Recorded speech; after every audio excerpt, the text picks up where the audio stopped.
안녕하세요. 반갑습니다. MBN골드의 김태훈 매니저입니다.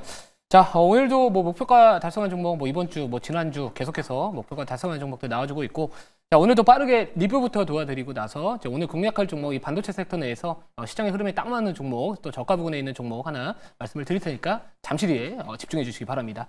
자, 먼저 리뷰부터 할게요. 오늘도 목표가 무려 5개 갔습니다. 여러분들 아시죠? 제가 최근에 서울숲에서 그걸 맞았죠. 그래서 그 효과가 아직까지도 지속이 되고 있다. 그 약발이 좀 좋은 것 같아서.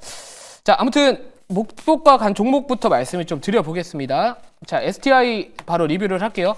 자, STI 같은 경우에는 사실 제가 이 기업 같은 경우에는 실적 상당히 좋다라고 좀 말씀을 드렸었고, 오늘 윗꼬리가 좀 달리고는 있습니다. 그리고 삼성전자와 관련해서 최근 매출액 대비 한 20%대의 이 매출액, 이 단일 판매 공급 계약이 또 체결이 됐다라는 부분들 때문에 좀 올라갔었는데, 우선은 약간의 이격을 좁히는 과정은 나올 수는 있다. 하지만 제가 말씀드렸던 가격대 밑에서 사신 분들 또는 지금 고점에서 사가지고 약간 좀 손실을 기록하고 계시다라고 한다면 눌리스는 조금 이격을 좁힐 수는 있겠지만 추세 전체적으로는 저는 돌렸다 이렇게 보고 있기 때문에 우선은 이평선들 지금 밀집되면서 정비열을 서서히 하나씩 만들어가고 있다. 이 반도체 섹터에 대한 부분들 분위기 이제 시작이다. 저는 여전히 그렇게 보고 있기 때문에 이거와 관련된 종목 목표가 5차 목표가는 조금만 더 볼게요. 우선 26,500원까지 열어두겠습니다. 26,500원이면 한 요 구간 정도까지는 우선은 또 열어두자. 이렇게 말씀을 드리도록 하겠습니다. 신규 진입 같은 경우에는 조금만 더 빠져야 될 것 같아요. 참고해 주시면 좋을 것 같고요. 자, 코어라인 소프트 말씀을 좀 드릴게요. 자, 코어라인 소프트도 할 말 많은 종목입니다. 제가 이틀 전에 코어라인 소프트, 이 의료 AI 관련된 종목 중에서 저라면 트레이딩으로 접근한다면 코어라인 소프트가 조만간에 급등을 할 것 같다 말씀드렸습니다. 공개방송 다시 보기 한번 보시면 제가 어떤 얘기를 했는지 확인 가능하실 거고요.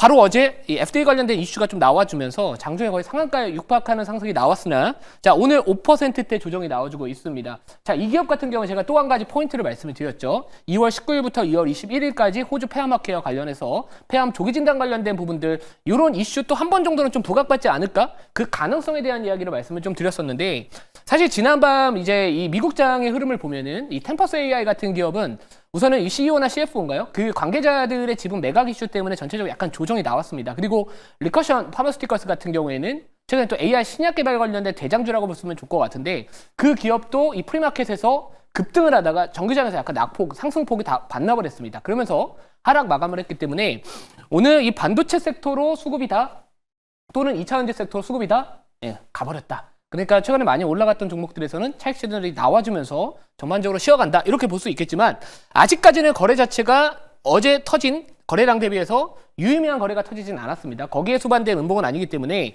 우선은 아직까지는 조금은 더 봐도 될 것 같아요. 그래서 조금은 더 늘렸을 때 신규 공략을 더 늘려야지 가능하다라고 보고 있고 이 종목도 마찬가지로 공략한 지 별로 안 됐는데 거의 30%까지 올라갔습니다. 그래서 아직은 한 발은 조금 더 남아 보인다. 이렇게 좀 말씀을 드리고요.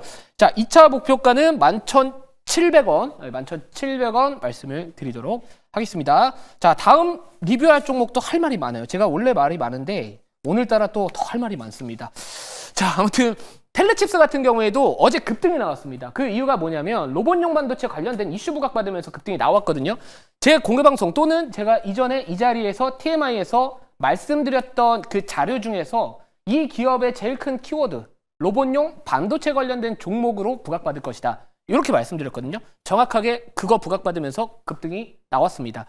텔레칩스 같은 경우에는 또 이전에는 차량용 반도체 관련해서 이제 팹리스 관련된 기업이다라고 보시면 좋을 것 같은데 우선은 지금은 매도할 자리는 아닌 것 같아요. 그래서 1차 목표가 도달을 했고 2차 목표가 조금만 더 보도록 하겠습니다. 2차 목표가는 라운드 넘버인 딱 2만 원. 제시를 해드리고요. 만약에 여기서 여기 노란색 선이 21선이죠. 21선 만약 이탈하면 비중을 좀 줄이셨다가 하는 그 약간 트레이딩 대응도 좀 필요하지 않을까 이렇게 말씀을 드리도록 하겠습니다. 자, 그리고 요 종목도 할 말이 많은 종목인데 오늘 할 말 많네요. 대주전자재료. 자, 요것도 마찬가지로 제가 원래 2차 전지 섹터 안 했던 걸로 아시죠? 제가 반도체 섹터도 12월 중순 전까지 6개월 동안 반도체 거의 안 했습니다. 그러다가 제가 이제는 반도체 봐야 됩니다. HBM부터 갈 거니까 PSK홀딩스, 오로스테크놀로지 이런 종목들을 싹 다 편입을 해가지고 막 60%, 70% 이렇게 급등이 나왔는데 최근 들어서 제가 2차 전지 관련된 종목들 슬슬 편입을 하고 있었습니다. 대주전자재료 그리고 CIS. 자, CIS 같은 경우에도 추후에 제가 기회 되면은 다시 한번 리뷰를 하겠지만 실적 받쳐주고 있고 전기차 캐즘에도 불구하고 작년 실적 괜찮았거든요. 그리고 실적 괜찮았던 기업 PNT 오늘 나름대로 좋은 모습 보여주고 있습니다.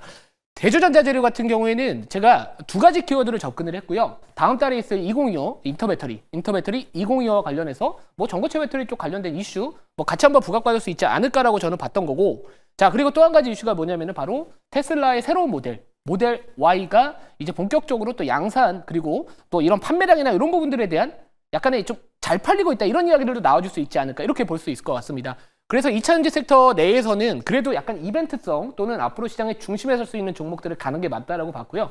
자, 대주전자재료 같은 경우에는 이 테슬라 새로운 모델 Y에 실리콘 음극재를 처음으로 공급을 하게 됩니다. 인플레이션 감축법 관련해서 보조금을 받으려면은 기존에 공급했었던 중국의 BTR이라는 회사가 대신에 실리콘 음극재는 대주전자재료가 간다. 그래서 저는 이제 전고점에 대한 부분들은 매물 소화를 했기 때문에 이제 추세 만들고 있다. 그런 관점에서 당연히 더 보도록 하겠습니다. 2차 목표가는 12만 5천 원. 자, 요 구간 정도까지는 조금은 열어두고 끌고 가도록 하겠습니다. 자, 마지막 종목은 YC입니다. 자, 이 종목도 마찬가지로 뭐 제가 사실 이 종목 CXL 쪽도 엮일 수는 있다라고 말씀드리면서 CXL 테마 봐야 된다 했는데 다음날 바로 CXL 테마가 급등을 했거든요. 자, 근데 이 종목은 삼성전자하고 밀접한 관계를 갖고 있는 기업입니다. 자, 그래서 제가 봤었을 때 뭐 최근에 낸드 업황 개선 이런 부분들이 나타나고 또 HBM 쪽에 대한 전반적인 투심 자체가 다시 한번 회복될 수 있는 분위기라면은, 자, 이 YC 같은 경우에도 이제 추세를 만들어가는 과정이다. 그동안의 이평선들 보면은 각 이평선들 간의 이 이격이라고 할까요? 이게 좀 벌어졌다가 밀집이 됐다가 다시 확산되는 국면에 돌입을 하고 있습니다. 결국에 거래량이라는 거는 또는 추세라는 거는 상승과 하락, 이 변동성은 상승과 하락을 반복하게 된다면은 이제는 변동성이 응축됐다가 그동안 모았다가 에너지가 이제 분출할 시기다. 자, 그런 관점에서 바라봤었을 때 이 종목도 2차 목표가 14,400원 말씀을 드릴게요. 자, 그러면 이제 오늘 제가 편입할 종목은 나름대로 상당히 좀 뭐라 그럴까요? 기대되는 종목입니다. 삼성전자와 관련해서 오늘 어떤 이슈가 나왔거든요. 그거와 직접적인 수혜를 받을 수 있는 기업을 공략을 할 거고요. 주가는 우선은 최근에 다른 반도체 애들보다는 조금 덜 갔습니다. 현재가부터 말씀드릴게요. 자, 현재가 15만 1,400원, 종목명은 이오테크닉스입니다. 자, 이오테크닉스 같은 경우에는 사실 다른 반도체 기업들 대비해서는 주가 위치 상당히 부담스럽지 않거든요. 자, 그런 상황에서 이오테크닉스가 오늘 삼성전자의 패키징 관련된 이야기, 뭐 레이저나 아니면 이런 플라즈마, 다이싱과 관련된 이야기들이 나왔습니다. 그래서 실제로 이 기업 같은 경우에는 레이저 다이싱 쪽 관련해서 수혜를 받을 수 있지 않을까라는 관점에서 접근을 했다라고 보시면 좋을 것 같고, 자, 자료 한번 보면서 제가 조금 더 부연 설명을 해드리도록 하겠습니다. 자, 우선은 오늘 삼성전자 관련된 이슈 중에서는 새 장비로 반도체 패키징 혁신을 이루겠다. 자, 이런 내용들이 나와주고 있는데, 자, 여기 보시면은 이 하이브리드 구리 본딩 첨단 패키징 기술 도입 예정이다라는 부분들이 있지만, 사실 그 다음 줄의 내용을 보면은 칩 신뢰성 확보를 위해 레이저 또는 플라즈마 다이싱 기술을 준비를 하고 있다라는 이야기들이 나왔습니다. 자, 이 다이싱이라는 거는요, 이 반도체 웨이퍼를 칩 단위로 이렇게 잘라내는 공정이라고 보시면 좋을 것 같은데, 기존에는 기계식 블레이드 공정을 사용을 했다면은, 근데 그 기술적인 한계점이 있다 보니까 미세 공정이나 첨단 반도체 시장으로 넘어가면은 레이저 다이싱이나 이 플라즈마 다이싱에 대한 수요가 앞으로 증가할 것이다. 그런 흐름에서 삼성전자가 이제 새 장비로 반도체 패키징 혁신을 하겠다라는 이야기들이 나왔고요. 이 반도체용 이 동사 같은 경우에는 이 반도체용 레이저 커팅 및 마킹, 장비를 제조를 하고 있는 기업이라서 특히나 뭐 HBM이나 뭐 패키징 공정에서 레이저 커팅 장비 국산화를 시도하고 있고 삼성전자와 또 긴밀한 협력 관계를 갖고 있는 기업인 만큼, 자, 지금 정도의 자리라면은 반도체 섹터 지금 분위기 살아나고 있고요. 실제로 제가 ISF 제조업 PMI나 신규 주문 지수 나타났을 때 이미 B2C 쪽에 대한 수요 회복, 이관실 정책으로 인한 수요 회복, 이쪽에 대한 부분들 많이 말씀을 드렸습니다. 결국에 지금 정도의 자리라면은 굳이 안 할 이유 없는 반도체 기업이다. 이렇게 말씀을 드리도록 하겠습니다. 자, 그래서 아무튼 간에 이런 플라즈마나 특히나 이 종목은 이제 레이저, 다이싱 장비 쪽에 대한 관련 이쪽으로 접근을 해보시면 좋을 것 같고요. 만약에 삼성전자가 이 플라즈마 다이싱 방식을 뭐 자체적으로 하겠다라고 할지라도 일부 장비들, 레이저 커팅 장비, 이 다이싱 기술과 커팅 장비 쪽에 대한 부분들은 또 나름대로 공급 가능성은 좀 일부는 있다. 이렇게 볼 수 있기 때문에 지금 정도의 자리라면은 충분히 매력적이다. 이렇게 말씀을 좀 드리고요. 자, 그러면 이제 가격 전략 바로 말씀을 드리도록 하겠습니다. 자, 가격 전략은 우선 1차는 16만 원래 3,000원을 말씀드리려고 했는데 조금 더 볼게요. 너무 지금 올라가 있어서. 자, 1차는 17만 8천 원으로 조금 더 상향을 하고요. 손절가는 13만 원 말씀을 드리도록 하겠습니다. 자, 오늘 공개 방송은 3시 40분에 진행을 할 예정에 있고, 자, 최근에 강조드렸던 반도체 키워드가 뭐였죠? 바로 미국의 트럼프 대통령의 정책과 관련해서 미국 내 반도체 제조업을 키울 수밖에 없다. 자, 그 기업은 뭐다? 인텔이다. 인텔량 매출 비중 높은 기업 뭐다? 인텍 플러스다. 인텍 플러스 오늘 20% 이상 급등 나왔다.